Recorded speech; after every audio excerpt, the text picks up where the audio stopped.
नमस्कार दोस्तों, आप सभी का हमारे YouTube चैनल पर हार्दिक स्वागत है।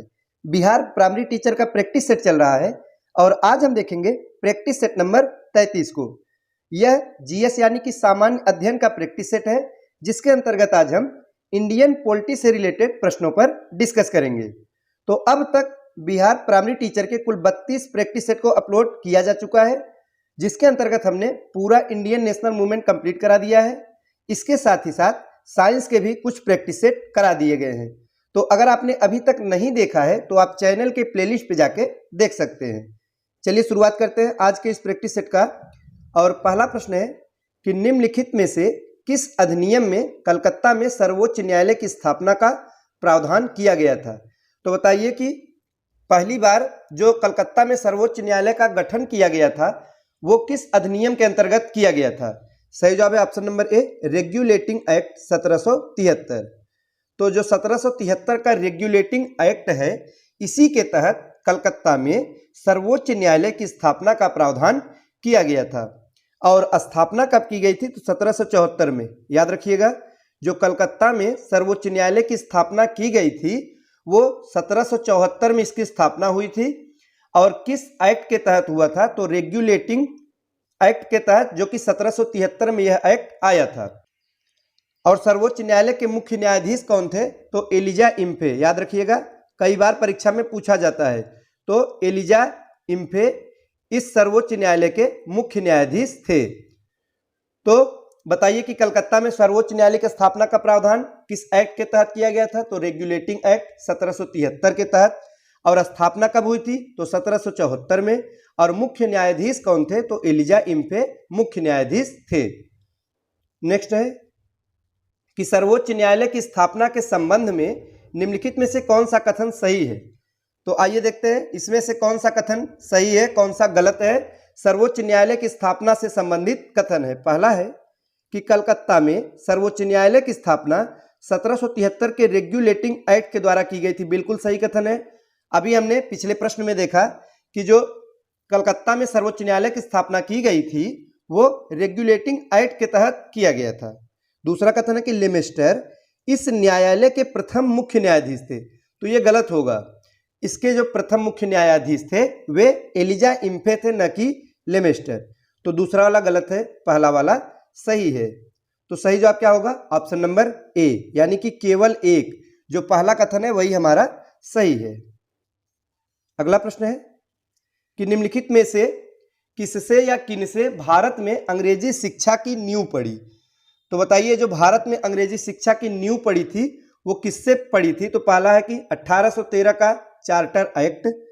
तो पहला जो है सही है दोस्तों, 1813 के चार्टर एक्ट से भारत में अंग्रेजी शिक्षा की नींव पड़ी थी। दूसरा है कि general committee of public instruction 1823, इसके द्वारा भी यह भी अंग्रेजी शिक्षा से संबंधित है। और तीसरा है कि प्राच्यविद एवं आंग्लविद विवाद, यह भी इसी से संबंधित है। तो तीनों से हम ये कह सकते हैं कि उपर्युक्त तीनों से भारत में अंग्रेजी शिक्षा की नींव पड़ी। तो सही कूट क्या होगा ऑप्शन नंबर डी होगा, यानी कि 1, 2 और 3 तीनों। आगे है कि किस अधिनियम के द्वारा ब्रिटिश संसद ने चाय और चीन के साथ व्यापार को छोड़कर ईस्ट इंडिया कंपनी के भारत के साथ व्यापारिक एकाधिकार को समाप्त कर दिया। महत्वपूर्ण प्रश्न है, कई बार पूछा गया है। तो बताइए कि वो कौन सा एक्ट है जिसके तहत ब्रिटिश संसद ने चाय और चीन के साथ, इन दोनों के साथ व्यापार को छोड़कर बाकी पर ईस्ट इंडिया कंपनी के भारत के साथ जो व्यापारिक एकाधिकार थे उसे समाप्त कर दिया। तो वो एक्ट है 1813 का चार्टर अधिनियम। तो कौन सा एक्ट है 1813 का चार्टर अधिनियम। इसी के माध्यम से ब्रिटिश संसद ने चाय और चीन के साथ व्यापार को छोड़कर ईस्ट इंडिया कंपनी के भारत के साथ व्यापारिक एकाधिकार को समाप्त कर दिया था। तो जरूर याद रखिएगा कौन सा एक्ट है 1813 का चार्टर एक्ट। अगला प्रश्न है कि चार्टर एक्ट 1813 के संबंध में निम्नलिखित कथनों पर विचार कीजिए। आइए देखते हैं।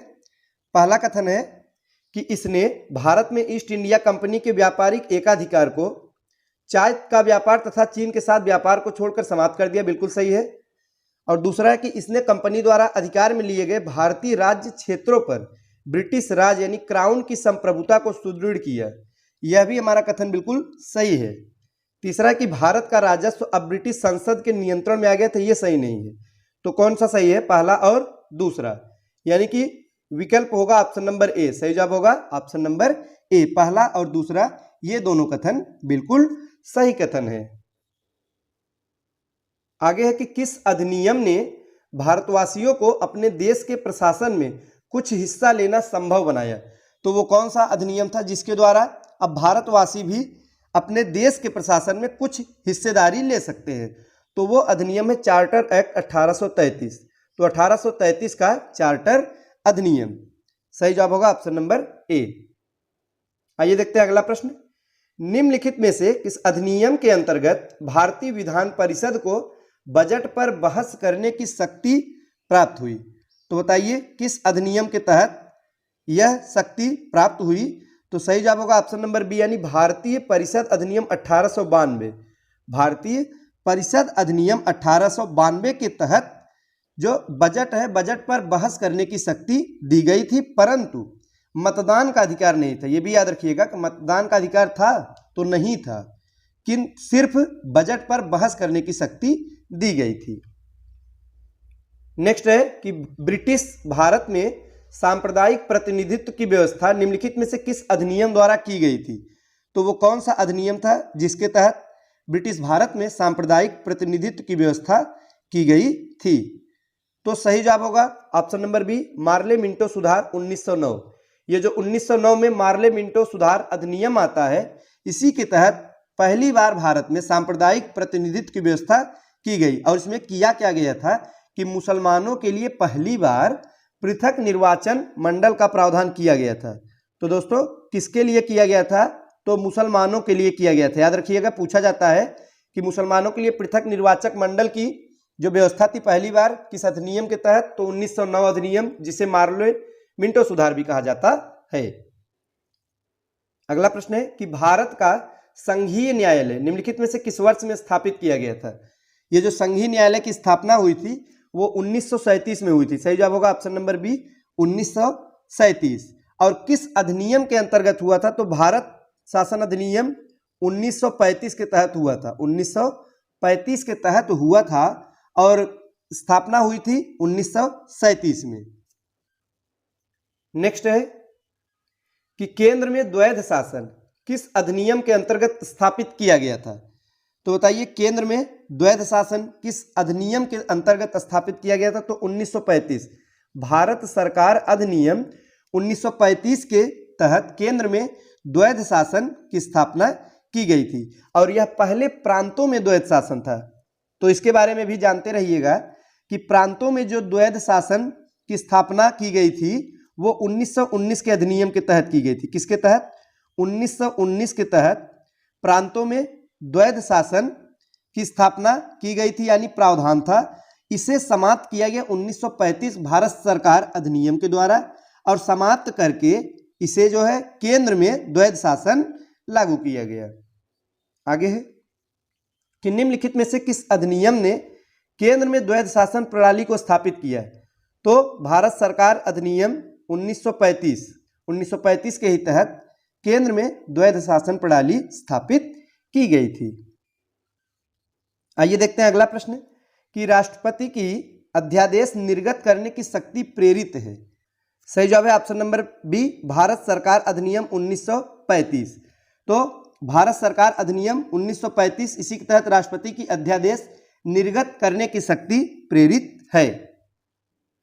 नेक्स्ट है कि भारत के संविधान में केंद्र और राज्यों के बीच किया गया शक्तियों का जो विभाजन है वो इनमें से किसमें उल्लिखित योजना पर आधारित है।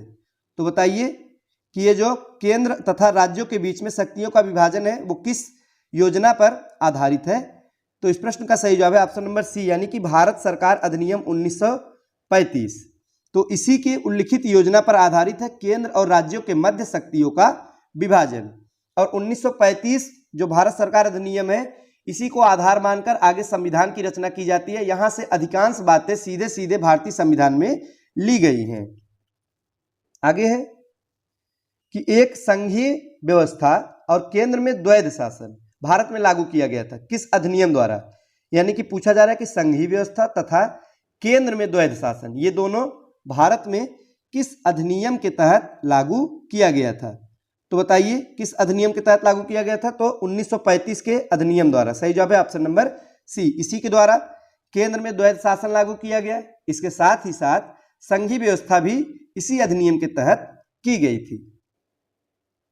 अगला प्रश्न है कि निम्नलिखित अधिनियमों में से किस अधिनियम के फलस्वरूप बर्मा भारत से अलग हुआ। तो बताइए बर्मा जिसे वर्तमान में म्यांमार के नाम से जाना जाता है, तो वह भारत से किस अधिनियम के तहत अलग हुआ था। तो गवर्नमेंट ऑफ इंडिया एक्ट 1935 यानी कि भारत सरकार अधिनियम 1935 के ही तहत बर्मा भारत से अलग हुआ था। तो दोस्तों आज के लिए बस इतना ही। अब हम अगले प्रैक्टिस सेट में संविधान सभा एवं संविधान निर्माण प्रक्रिया से संबंधित महत्वपूर्ण प्रश्नों पर डिस्कस करेंगे। तो वीडियो अच्छा लगा हो तो लाइक करें। मिलते हैं अगले वीडियो में, तब तक के लिए नमस्कार।